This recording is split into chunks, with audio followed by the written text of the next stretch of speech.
The Reading Lantern presents The Lady or the Tiger by Frank R. Stockton. In the very olden time there lived a semi-barbaric king, whose ideas, though somewhat polished and sharpened by the progressiveness of distant Latin neighbors, were still large, florid, and untrammeled, as became the half of him which was barbaric. He was a man of exuberant fancy, and, withal, of an authority so irresistible that, at his will, he turned his varied fancies into facts. He was greatly given to self-communing, and when he and himself agreed upon anything, the thing was done.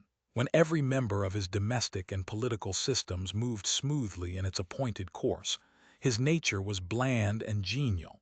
But whenever there was a little hitch, and some of his orbs got out of their orbits, he was blander and more genial still, for nothing pleased him so much as to make the crooked straight and crush down uneven places.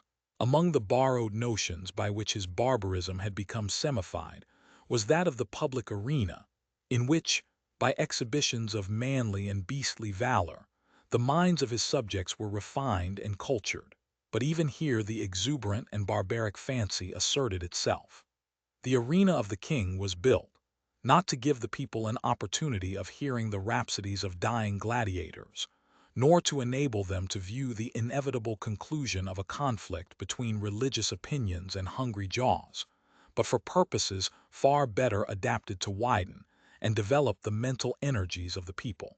This vast amphitheater, with its encircling galleries, its mysterious vaults, and its unseen passages, was an agent of poetic justice, in which crime was punished, or virtue rewarded, by the decrees of an impartial and incorruptible chance.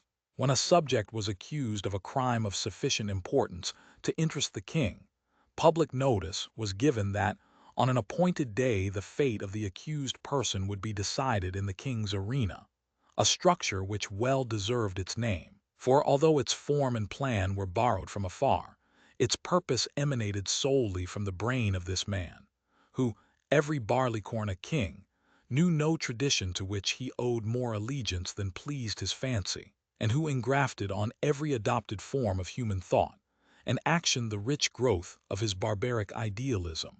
When all the people had assembled in the galleries, and the king, surrounded by his court, sat high up on his throne of royal state on one side of the arena, he gave a signal, a door beneath him opened, and the accused subject stepped out into the amphitheater.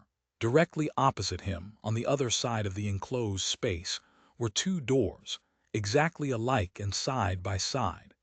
It was the duty and the privilege of the person on trial to walk directly to these doors and open one of them. He could open either door he pleased. He was subject to no guidance or influence but that of the aforementioned impartial and incorruptible chance. If he opened the one, there came out of it a hungry tiger, the fiercest and most cruel that could be procured, which immediately sprang upon him and tore him to pieces as a punishment for his guilt. The moment that the case of the criminal was thus decided, doleful iron bells were clanged, great wails went up from the hired mourners posted on the outer rim of the arena, and the vast audience, with bowed heads and downcast hearts, wended slowly their homeward way, mourning greatly that one so young and fair, or so old and respected, should have merited so dire a fate. But if the accused person opened the other door, there came forth from it a lady, the most suitable to his years and station that his majesty could select among his fair subjects, and to this lady he was immediately married as a reward of his innocence. It mattered not that he might already possess a wife and family, or that his affections might be engaged upon an object of his own selection. The king allowed no such subordinate arrangements to interfere with his great scheme of retribution and reward. The exercises, as in the other instance, took place immediately and in the arena. Another door opened beneath the king, and a priest, followed by a band of choristers, and dancing maidens blowing joyous airs on golden horns and treading an epithalamic measure, advanced to where the pair stood, side by side, and the wedding was promptly and cheerily solemnized. Then the gay brass bells rang forth their merry peals, the people shouted glad hurrahs, and the innocent man, preceded by children strewing flowers on his path, led his bride to his home.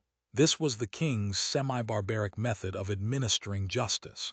Its perfect fairness is obvious. The criminal could not know out of which door would come the lady. He opened either he pleased, without having the slightest idea whether, in the next instant, he was to be devoured or married. On some occasions the tiger came out of one door and on some out of the other. The decisions of this tribunal were not only fair, they were positively determinate. The accused person was instantly punished if he found himself guilty, and if innocent, he was rewarded on the spot, whether he liked it or not. There was no escape from the judgments of the king's arena. The institution was a very popular one. When the people gathered together on one of the great trial days, they never knew whether they were to witness a bloody slaughter or a hilarious wedding. This element of uncertainty lent an interest to the occasion which it could not otherwise have attained. Thus, the masses were entertained and pleased, and the thinking part of the community could bring no charge of unfairness against this plan, for did not the accused person have the whole matter in his own hands? This semi-barbaric king had a daughter as blooming as his most florid fancies, and with a soul as fervent and imperious as his own. As is usual in such cases, she was the apple of his eye, and was loved by him above all humanity. Among his courtiers was a young man of that fineness of blood and lowness of station, common to the conventional heroes of romance who love royal maidens. This royal maiden was well satisfied with her lover, for he was handsome and brave to a degree unsurpassed in all this kingdom, and she loved him with an ardor that had enough of barbarism in it to make it exceedingly warm and strong. This love affair moved on happily for many months, until one day the king happened to discover its existence. He did not hesitate nor waver in regard to his duty in the premises. The youth was immediately cast into prison, and a day was appointed for his trial in the king's arena. This, of course, was an especially important occasion, and His Majesty, as well as all the people, was greatly interested in the workings and development of this trial. Never before had such a case occurred.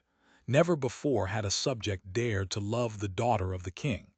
In after years, such things became commonplace enough, but then they were in no slight degree novel and startling. The tiger cages of the kingdom were searched for the most savage and relentless beasts, from which the fiercest monster might be selected for the arena. And the ranks of maiden youth and beauty throughout the land were carefully surveyed by competent judges, in order that the young man might have a fitting bride in case fate did not determine for him a different destiny. Of course, everybody knew that the deed with which the accused was charged had been done. He had loved the princess, and neither he, she, nor anyone else thought of denying the fact. But the king would not think of allowing any fact of this kind to interfere with the workings of the tribunal, in which he took such great delight and satisfaction. No matter how the affair turned out, the youth would be disposed of, and the king would take an aesthetic pleasure in watching the course of events, which would determine whether or not the young man had done wrong in allowing himself to love the princess. The appointed day arrived. From far and near the people gathered and thronged the great galleries of the arena, and crowds, unable to gain admittance, massed themselves against its outside walls. The king and his court were in their places, opposite the twin doors, those fateful portals, so terrible in their similarity. All was ready. The signal was given. A door beneath the royal party opened, and the lover of the princess walked into the arena. Tall, beautiful, fair, his appearance was greeted with a low hum of admiration and anxiety. Half the audience had not known so grand a youth had lived among them. No wonder the princess loved him. What a terrible thing for him to be there. As the youth advanced into the arena he turned, as the custom was, to bow to the king, but he did not think at all of that royal personage. His eyes were fixed upon the princess, who sat to the right of her father. Had it not been for the moiety of barbarism in her nature, it is probable that lady would not have been there. But her intense and fervid soul would not allow her to be absent on an occasion in which she was so terribly interested. From the moment that the decree had gone forth that her lover should decide his fate in the king's arena, she had thought of nothing, night or day, but this great event and the various subjects connected with it, possessed of more power, influence, and force of character than anyone who had ever before been interested in such a case. She had done what no other person had done. She had possessed herself of the secret of the doors. She knew in which of the two rooms that lay behind those doors stood the cage of the tiger with its open front, and in which waited the lady.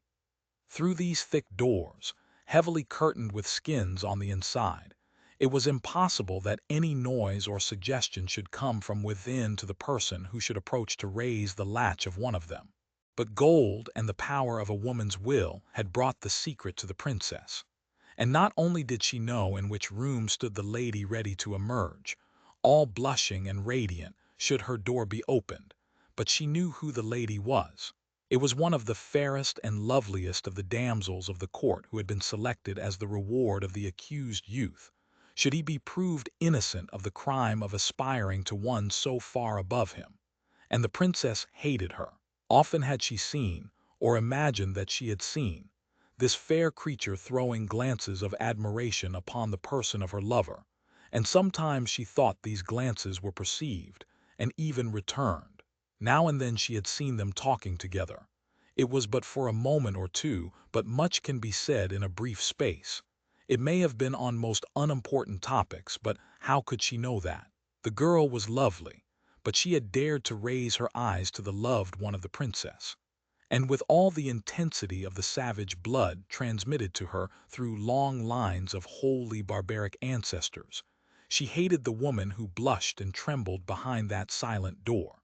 When her lover turned and looked at her, and his eye met hers as she sat there, paler and whiter than anyone in the vast ocean of anxious faces about her, he saw, by that power of quick perception which is given to those whose souls are one, that she knew behind which door crouched the tiger, and behind which stood the lady. He had expected her to know it.